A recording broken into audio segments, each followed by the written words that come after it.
restaurants and kept their old masters on the proceeds. Young people were trained to make artificial flowers and straw hats. Why the émigrés continued to be loved by society was a mystery to the Mrs. Bencastles of England. The war with France was finally over, and that ogre, Napoleon, was incarcerated on Elba. But their soldiers had taken so many British lives. The poorest of the French émigrés took their superiority to the English for granted. Most never bothered to master the English language. They plumed themselves as missionaries of dress, deportment, taste, and elegance, despising their host John Bull, who lived on spleen and tea. And so, to Mrs. Bencastle, Cavendish Square was thronged with posturing popinjays.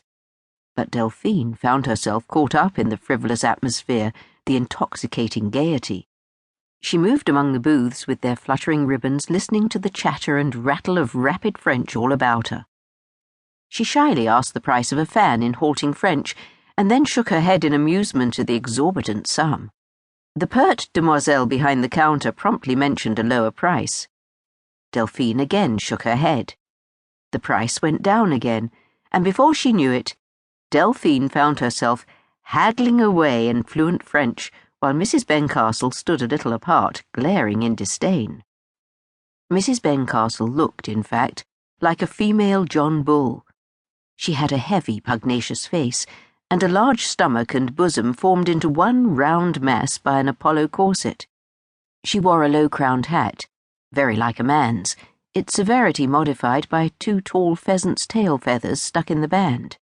She was dressed from head to foot in black. She wore, winter and summer, wool on top and flannel underneath. Delphine found that the only reassuring thing about Mrs. Bencastle was that she was always the same, grumpy and critical. There were no wild swings of mood, and Delphine could not once remember having seen Mrs. Bencastle smile.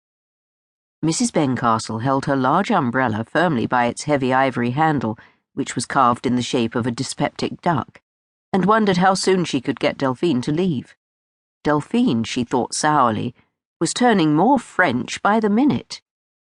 Delphine, despite her English upbringing, was French in appearance and manner. She was small and energetic, with golden skin and masses of dark hair. Her eyes were large and pansy brown, and slightly almond-shaped.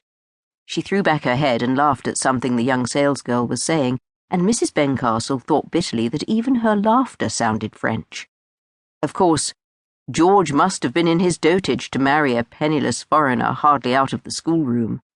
Poor George, thought Mrs. Bencastle, heaving a gusty sigh. Little did he think as he lay on his deathbed that his young wife would be laughing in that sickeningly carefree way when he was hardly cold in his grave.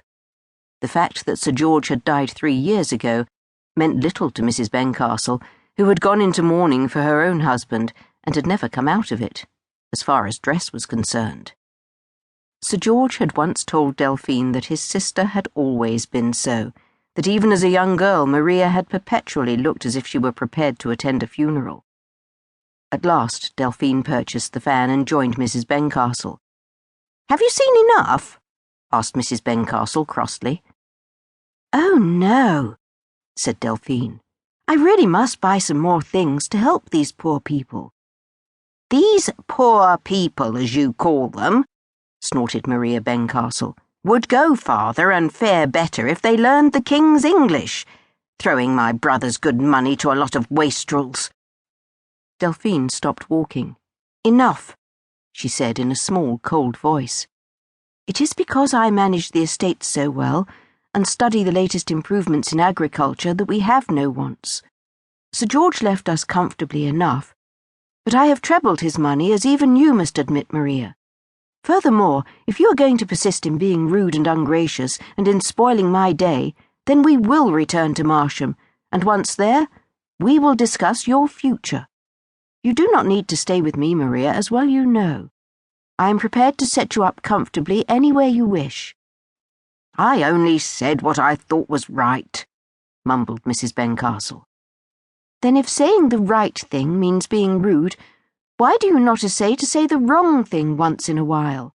said Delphine tartly. "You're a bore, Maria." And with that,